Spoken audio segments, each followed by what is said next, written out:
mga armas. Baba rito. Dali. Sige.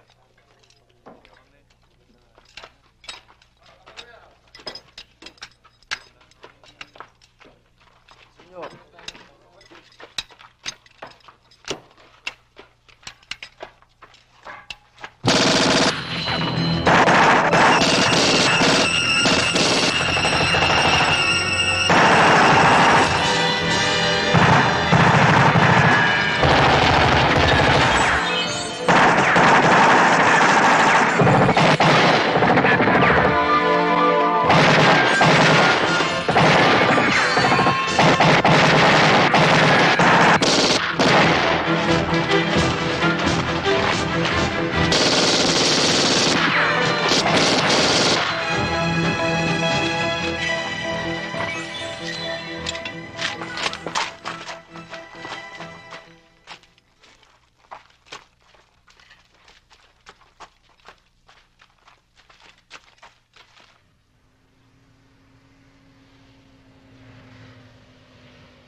Mga karamba, baka hindi pwede.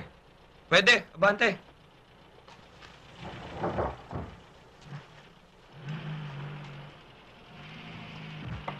O, sige, sige. Konti pa. Abante. Diego, kayo.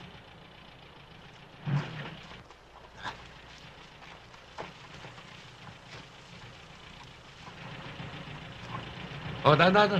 Sige, diretso lang. Diretso lang, ha? Tandaan lang, tandaan, ha? Yan, sige, sige. Tandaan. Dali. Atras na konti. Huwag. Ay, naku. Dali. Yan, ano ba? Sige. Tandaan. Yan. Tandaan. Nakakapigil.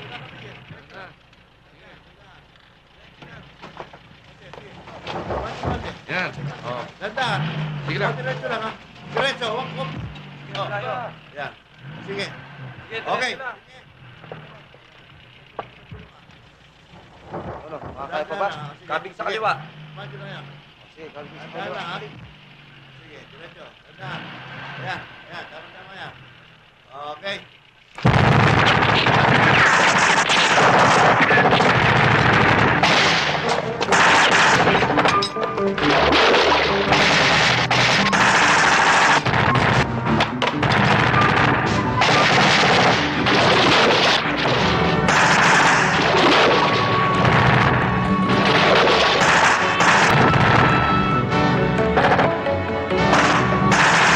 Huwag niyong itamay ang mga sibilyan!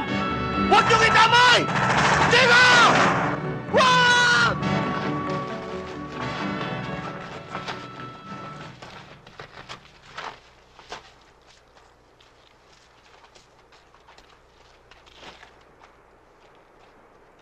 Hindi dapat dinamay ang mga sibilyan! Sino mang kasama ng militar? Ay kalaban! Pati mga kabataan!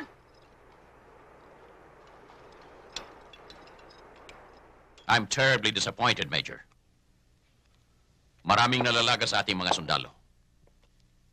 They look like sitting ducks. I'm doing my best, sir. Well, your best is not good enough. Hindi ubra ang patakaran mo. Your kid club policy will never work with... For your information, Major McCann, a good... I'm giving you 72 hours to get Commander Cobra, or else I'll have you relieved. Yes, sir. Get the hell out of here.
mga ibang dala-dalahan nyo. Dito, dito ilagay. Dito.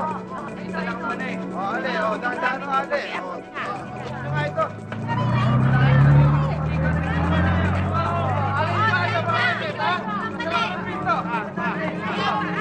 Eh, paano naman yung mga gamit namin doon? Wala ko tayo magagawa. Wala akong pwedeng maiwan gumagala rito sa Santo Niño.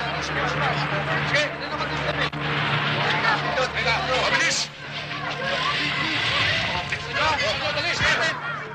Pinansin mo ako. Pakiabot ka. Ay, tayo, gusto na. Dito tayo, dito. Hindi, bisa nyo. Mabilis lang, agad. Pasensya na kayo, Tininte. Kailangan gawin natin to para magsibaba ng bundok ng mga... Konti bilis lang. Sige, bilis ng konti. Major, hindi ko pa rin humaintindihan kung bakit kailangang ilikas pa ang mga taga Santo Niño. Well, kung wala na silang mahihinga ng tulong, katulad ng pagkain at ibang pangangailangan, hindi mapipilitan silang bumaba ng bundok na kanilang pinagtataguan. Eh, paano, Major? Kung sa ibang lugar sila magdaan? Kaibiyong, basta magtiwala kayo. Ito ay para sa kabutihan ninyong lahat. Sige. Tayo na. Paalam, Major. Okay.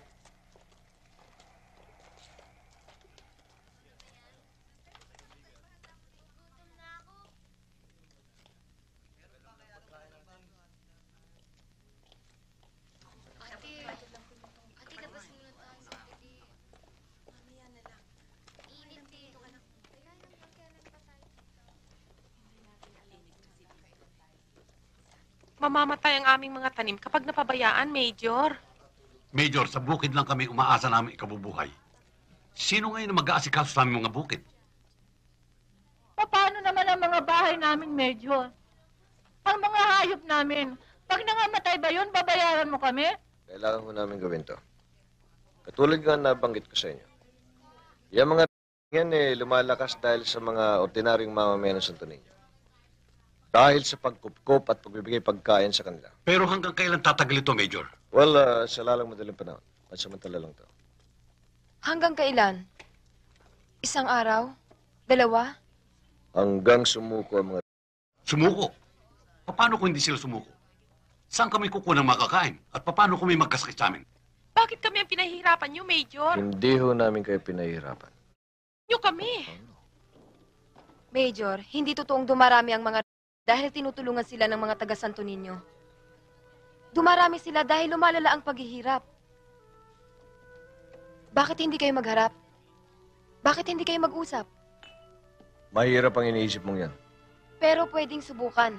Natitiyak ko, Major, kung magkakaharap kayo ni Commander Cobra, baka may mga bagay kayong mapagkasunduan. Marunong kumilala ng katwiran si Commander Cobra, Major. Kung papayag kayo, kokontakin namin sila.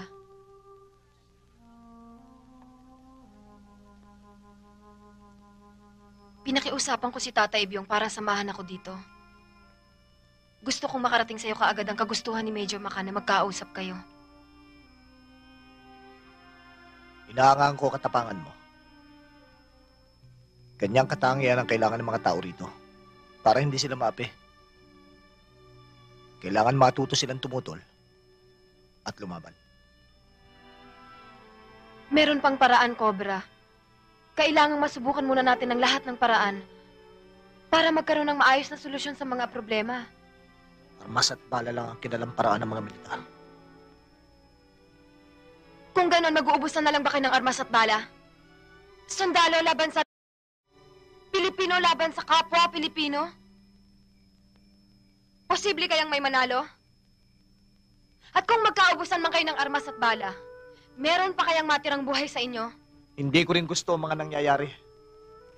Maaari lamang ako makapagpasya kung matitiyak ko na ang gagawin ko ay para sa ikabubuti ng lahat ng taong naririto. Kung talagang kapakanan nilang iniisip mo, ito na ang tamang pagkakataon, Cobra. Pag-iisipan ko mga sinabi mo, Melinda. Kapag nakapagpasya na ako, pararating ko sa iyo ang aking kasagutan.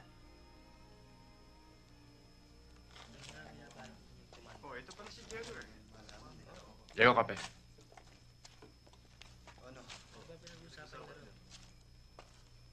Hindi ko gusto ang binabalak ni Cobra. Bakit? Nalalaso ng isip niya. Babaeng yun. Teresa, anong tinitingnan mo dyan? Sino babaeng kausap ni Cobra? Taga Barrio Santo Niño yan. Halika na't lilinisan na kita. Halika na. Machas! Sandali lang po, Tiniente. O, sige. Commander. Iparating nyo kay Commander Nakpil, Romulo at Rene na kailangan ko silang makausap. Lumakad na kayo, konting ingat lang. Opo, Commander. Sige na.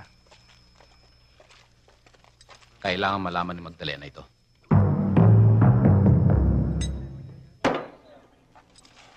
Walang karapatan si Cobra para magdesisyon sa atin lahat.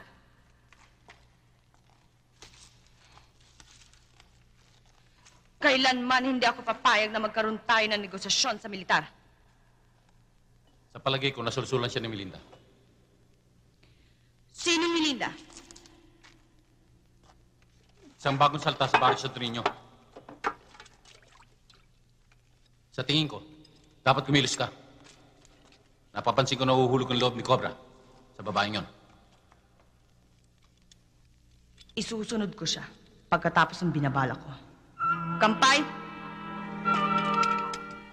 Ano yun, Commander? mag-utos ka ng tao para bumaba ng bayan. Ipahanap mo ang Melindang yon at ipasabi mo sa kanya. Tinatanggap na ni Commander Cobra ang alok na pistok ng mga militar.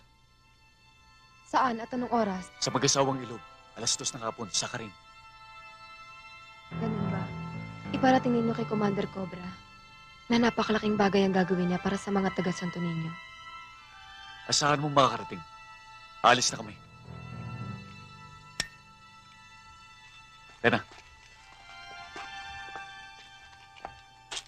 Hindi ako sangayon sa mga balak mo, Cobra. Hindi tayo dapat magtiwala sa mga kaaway. Bakit hindi natin subukan? Alamin natin kung ano binabalak nila. Kung para sa ikabubuti ng lahat, ang magiging resulta ng usapang ito, sumasangayon ako sa balak mo, Commander. Nagpapalit ng balat ang ahas. Pero ang militar ay hindi. Ang kaaway ay kaaway. Isang patibong lamang ang inumang nila sa'yo. Kaya ako nga kayo pinulong dito eh.